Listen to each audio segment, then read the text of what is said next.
काय रे, काय झालं? तू चेंज नाही केलंस अजून? करतो थोड्या वेळात.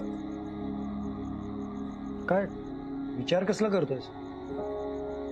मी आता दिल्लीला गेलो होतो ना रिसेंटली, तर तेव्हा तिथे एका एक्झिबिशन मध्ये एक आवडलेलं पेंटिंग विकत घेतलं होतं. तर ते आल्यावर इथे लावायचं की माझ्या रूम मध्ये लावायचं याचा विचार करतो. ओके, एनिवे, वहिनी कशी आहे आता? शांत आहे. दादा, तुम्ही इथे येताना नक्की काय झालं होतं? येताना एक लहान मुलगी दिसली, तिच्या मागे धावत सुटली. तिला आवरता आवरताच पे केलं आणि नंतर गाडी बंद पडली. ठीक आहे. ठीक नाहीये, माझं टेन्शन वाढत चाललंय. मला तर आता असं वाटतंय कधीही व्हायलंट होईल. दादा रिलॅक्स, असं काही नाही होणार. आणि आता आपण या घरात शिफ्ट झालोय ना, बघ बहिणी अशी फटाफट बरी होईल की नाही? असं झालं तर उत्तमच. होणार, माझी खात्री आहे. या घरात वाईबच तशी आहे. बरं, बाकी सगळ्यांचं कळलं, तुझं काय? तुला आवडलं की नाही घर? तर काय प्रश्न झाला? ती भिंत कोणी रंगवली माहितीये ना? हो, माहिती आहे. अख्ख्या घरात सगळ्यात उत्तम पद्धतीने रंगवलेली एकच भिंत आहे.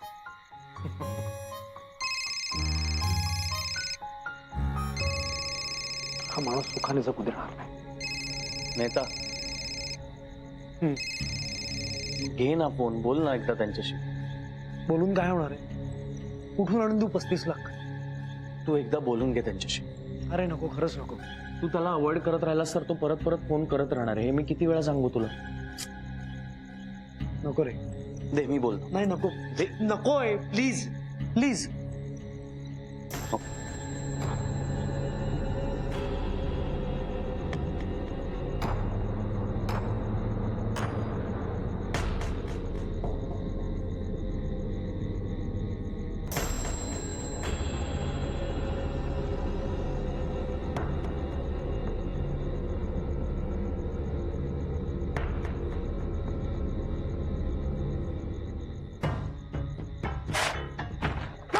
मावशी थांब, मावशी प्लीज, मावशी नको ना करूस असं प्लीज. ती जी काय फाईल आणलीस ना, ती मला दे. नाही, तुला एकदा सांगून कळत नाही का ग? मृत्युंजय बंगल्यातली एकही वस्तू मला या घरात नकोय. पण ती फाईल मी तुला नाही देणार. तू का असं करतेस? आणि तू मला फाईल दिली नाही तर मी ती शोधू शकणार नाही. मावशी थांब, मावशी तुला का कळत नाहीये? अगं गेली अनेक महिने मी जीव तोडून ज्या गोष्टीच्या मागे पडले ना, ती फायनली गोष्ट माझ्या हाती लागली. तुला कळतंय का?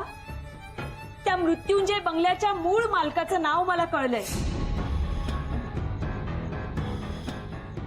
त्या बंगल्याचे मूळ मालक आहेत पुरुदंड.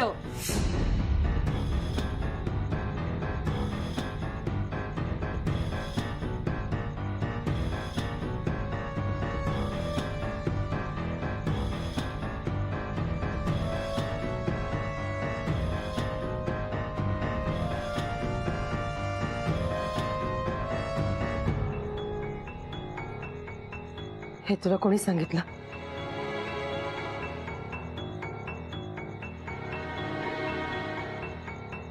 हे तुला कोणी सांगितलं? गार्गी, कोणी दिली तुला ही माहिती? सांग. गार्गी, किरण काय विचारते तुला? कोणी दिली आहे तुला ही सगळी माहिती? मी पोलीस स्टेशनला गेले होते. का? कारण मृत्युंजय बंगल्याची केस इन्स्पेक्टर घोरपडे हँडल करत होते आणि त्यांचा मृत्यू संशयास्पद झाला. बरं, त्यांनी काय तपास केला या केसमध्ये त्याची फाईल मला हवी होती, म्हणून तीच घेण्यासाठी मी गेले होते. पण पोलीस स्टेशनला गेल्यानंतर मला वेगळीच माहिती कळली. काय कळलं? मृत्युंजय बंगल्याची केस हँडल करत असताना फक्त घोरपडेंचा जीव नाही गेलाय. त्या मृत्युंजय बंगल्यानी त्याआधी अशा 5 पोलीस अधिकाऱ्यांचा जीव घेतलाय. हे तुला कोणी सांगितलं? तिथे मला सब इन्स्पेक्टर कदम भेटले आणि त्यांनी मला ही सगळी माहिती दिली. काही वर्षांपूर्वी त्यांचे वडील सुद्धा मृत्युंजय बंगल्याचीच केस हँडल करत होते, पण तो तपास पूर्ण होण्याच्या आधी त्यांच्या वडिलांना वेड लागले. बरं, त्याच इन्स्पेक्टर कदमांनी मला नरहरी खंडागळे या माणसाची सुद्धा माहिती दिली तिथे. आणि त्याचं असं म्हणणं आहे की पौर्णिमेच्या रात्री पुरुदंडांच्या घरी मुलींचा बळी घेतला जायचा.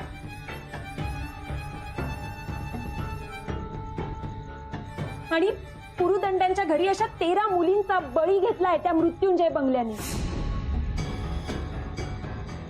बरं, पुरुदंडांच्या फॅमिली मधलाच एक माणूस होता ज्यांनी या सगळ्याचा विरोध केला. पण आता तो माणूस कुठे, काय, कुणालाही माहिती नाहीये. आणि मावशी, तुला माहितीये का, अग्नीचा मृत्यू सुद्धा पौर्णिमेच्याच रात्री झालाय.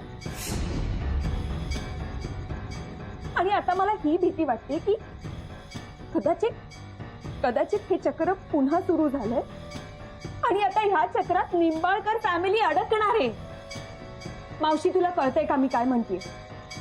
तुला कळतंय का मावशी? तुला कळतंय का तू काय बोलतेस? म्हणजे आपण मान्य करू, त्या बंगल्याचा इतिहास काळा होता, काळा होता. पण तुझ्या लक्षात येत नाहीये का, क्षितिज पुरुदंड नाही, क्षितिज निंबाळकर आहे. निंबाळकर. अगं तो येते का लक्षात तुझ्या? पण मावशी, ती पण नाही ग गार्गी, तुझ्या लक्षात कसं येत नाही? मुलींचा बळी देऊन ते घर समृद्ध होतं असं पुरुदंडांना वाटायचं.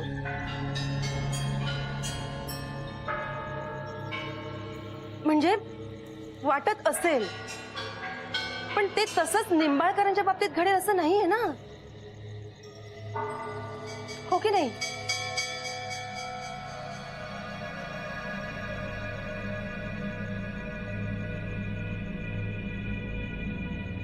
कसं म्हणजे? दादा, ह्या अशा वागण्यामुळे तू मार्केटमध्ये नाव खराब करून घेशील स्वतःच. मी का लोकांचा विचार करू होता? बरं, नाही, नको करूस लोकांचा विचार, पण स्वतःचा विचार करशील की नाही? यापुढे काम करायचं आहे ना तुला. आता आपल्याला ह्या लोकांशी थोडंसं ऍडजस्ट करावं लागेल. उद्या जर त्या मेहतांनी पोलीस कंप्लेंट केली तर हे प्रकरण उगाचच किती वाढेल. हे बघ माझं ऐक, तू एकदा त्या मेहतांचा फोन उचल, त्यांच्याशी बोलून घे शांतपणे, रिक्वेस्ट कर त्यांना, सांग थांबा थोडंसं अजून, ऐकतील ते. 2 महिन्यात पैसे परत करतो. त्या गोष्टीला सुद्धा ना 6 महिन्याचा. अजून किती वेळ मागू त्यांच्याकडे? फोन उचल. नको दादा, मी सांगतोय तुला, फोन उचल. नको दादा, फोन उचल, तुला आवडीची शपथ आहे. अरे दादा प्लीज फोन घे. हा, मेहताजी बोला. अरे आकाशबा, आहे कुठे तुम्ही? सॉरी, तुमचा कॉल नाही घेतला. पण येणाऱ्या 6 महिन्यात तुमचे 35 लाख रुपये रिटर्न करतो, नक्की. प्लीज. अरे आकाशबाई, आधी ऐकून तर घ्या. अहो, ते 35 लाख रुपये द्यायची गरज नाही. का? अरे आकाशबाई, समोरची पार्टी प्रोजेक्ट करायला रेडी झाली आहे. चेक दिलाय त्यांनी. नक्की? हा, तुमचा अकाउंट नंबर द्या, आता 50 लाख रुपये पाठवतो. थँक्यू. आणि आकाशबाई, कॉंग्रॅच्युलेशन. थँक्यू. चला भेटा आणि पार्टी द्या. हो, लवकरच भेटूया. हा, ठेवतो.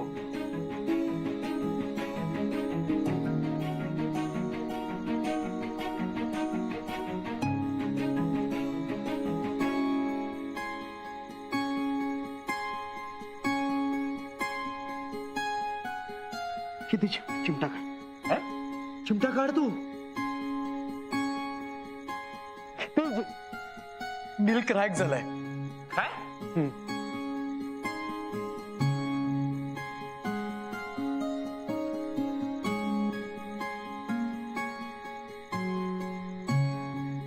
डील क्रॅक झालाय.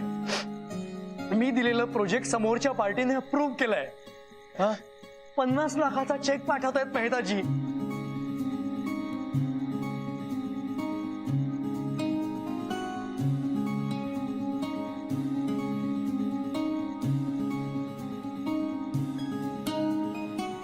येस, जुने दिवस परत येणार. दादा, मला मनापासून आनंद झालाय. ज्यासाठी एवढी मेहनत केली होतीस त्या गोष्टीचं फायनली चीज झालंय. खूप मेहनत घेतली होती, खूप मेहनत घेतली होती. हा बिझनेस परत सुरू करणार आणि तो मोठा करून दाखवणार.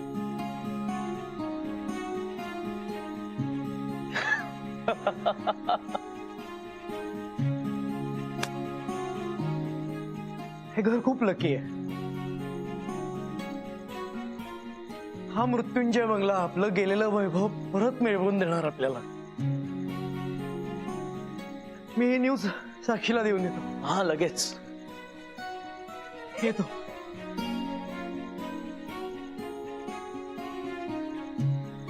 हा. क्षितिज, खरंच खूप छान घर निवडलं. अरे पाऊल पडल्या पडल्या विघ्न टळलं. चल, मी वैजूला काहीतरी गोड करायला सांगते.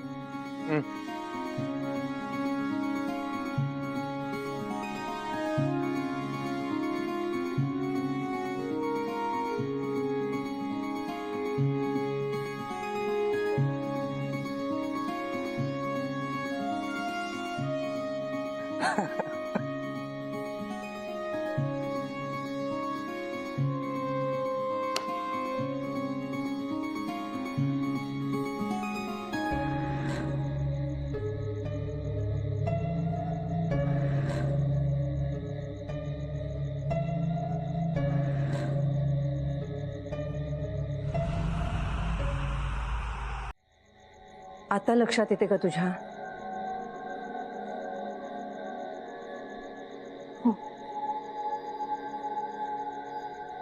क्षितिज निंबाळकर आहे म्हणून ही प्रथा किंवा हा समज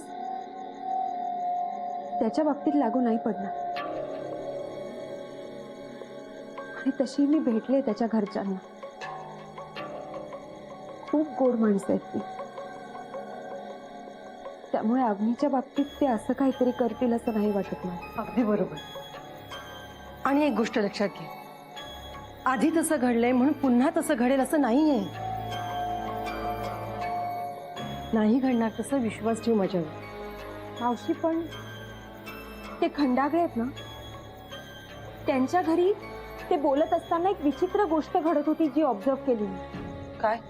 ते माझ्याशी बोलत असताना ते जसजसं त्या पुरुदंडांबद्दल बोलत होते ना, तसतसे त्यांच्या घरातले एक एक बल्ब फुटत होते. हो, आणि ते एवढं सुद्धा म्हणाले की जर शेवटचा बल्ब फुटला तर ते त्यांच्या जीवावर सुद्धा बेतू शकतो. तू त्यांच्याकडे लक्ष देऊ नकोस. तू मावशी असं कसं म्हणतेस तू? त्यांनीच तर उलगडा केला ना या सगळ्या गोष्टींचा. अगं पण तो इतिहास होता ना. अगं मावशी, पण त्यामुळेच तर खरं कळायला मदत झाली ना आपल्याला. हे बघ गार्गी, जर तू चुकीच्या दिशेने विचार केलास तर तुला सत्य कसं कळणार? म्हणजे मग मी काय करायला हवंय? तुला पुरुदंडांविषयी माहिती हवी आणि तुला त्या माणसाविषयी माहिती हवी ज्याने विरोध केला. हो, कारण तरच आपल्याला सत्य कळू शकते. हो, मग त्यासाठी मृत्युंजय बंगल्यात जायची काय गरज आहे? मी आहे ना तुझ्या बरोबर. मी तुला मदत करते. आपण शोधून काढूया त्यांना. गार्गी, अगं किरण म्हणते तर जा ना. गार्गी बेटा प्लीज, ऐकशील ना?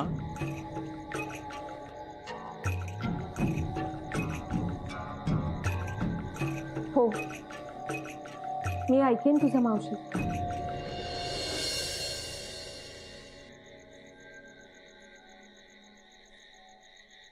बरं, जेवणाचं काय करायचं? हो, मी खिचडी करते. नाही, नको, मी करते. जमला असाल ना? बस.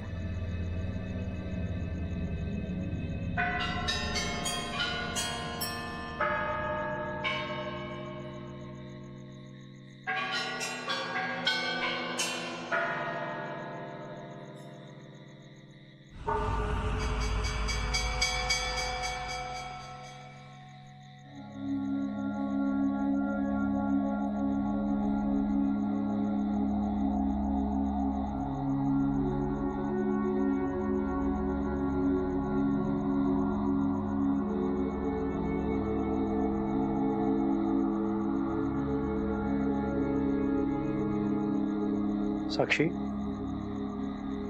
काय झालं? हे घर आपल्यासाठी खूप लकी आहे. म्हणजे मला नाही कळलं. मेहतांचा फोन आला होता. मेहता म्हणजे तुमचं डील झालं होतं तेच ना? फोन का आला होता? पैसे पाहिजेत का त्याला परत? नाही, म्हणजे मलाही तसंच वाटलं होतं की ते पैसे मागण्यासाठीच फोन करतायत, म्हणून मी फोनही रिसीव्ह करत नव्हतो. पण आज केला रिसीव्ह. त्यांनी एक खूप मोठी बातमी दिली. काय? मी केलेलं एक डील सक्सेसफुल झालंय आणि ते 50 लाखाचा चेक पाठवत आहेत. किती आनंदाची बातमी दिली आहे तुम्ही. मलाही आधी धक्काच बसला.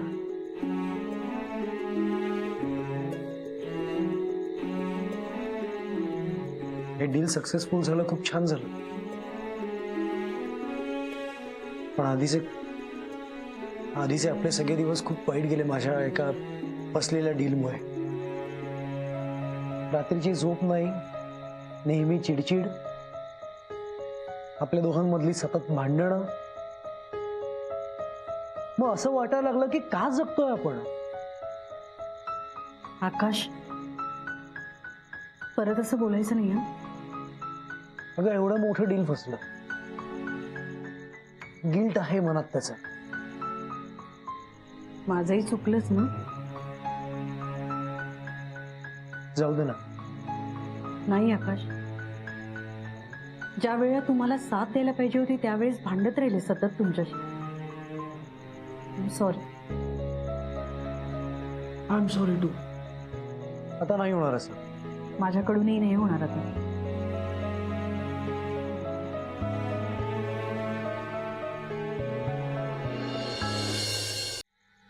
मला कळत नाही कोण आहेत कोण हे पुरुदंड. नाही पण इतकी वाईट विचारसरणी कशी काय कोणाची असू शकते? आपल्याला काय करायचंय? आपण का करतो ही चर्चा? किरण, अगं ह्या सगळ्या गोष्टी खूप विचित्र आहेत. तेच म्हणते मी, विचित्र गोष्टींची चर्चाच कशाला करायची? अहो, ज्या लोकांचा आपल्या मुलीला मारून घरात समृद्धी नांदेल असा समज आहे, त्या लोकांबद्दल चर्चा न केलेलीच बरी ना. तसं नाही किरण, पण नाही ना, बीन नाही भाऊजी.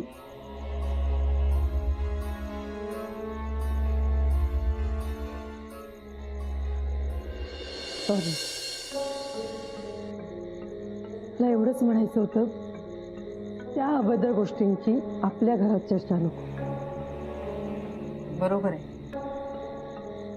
आपल्या घरातलं वातावरण इतकं चांगलं असताना या अशा गोष्टींची चर्चा करून आपण नको आपल्या घरातलं वातावरण दूषित करायला.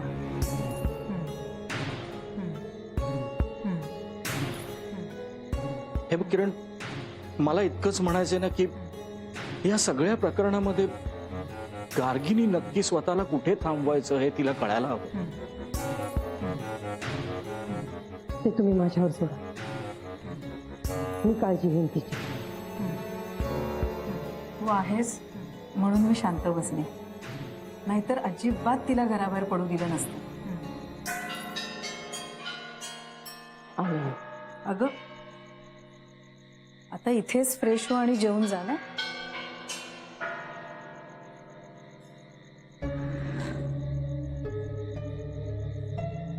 त्याआधी काही गोष्टी नष्ट करायच्यात मला.